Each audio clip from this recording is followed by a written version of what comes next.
ఆషాఢమాసము అంటేనే ప్రతి ఒక్కరికి గుర్తొచ్చేది పెద్దాపురం మరిడమ్మ తల్లి ఆలయము.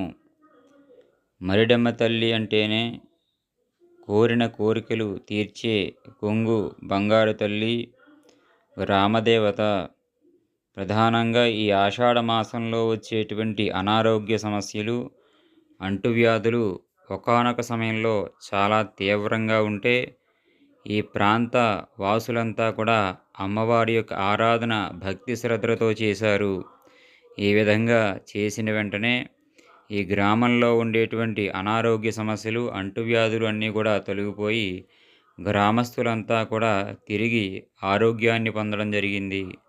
అంతేకాకుండా ప్రతి సంవత్సరం కూడా ఇక్కడికి కొన్ని వేల మంది భక్తులు దర్శించి అనుగ్రహాన్ని పొందుతారు.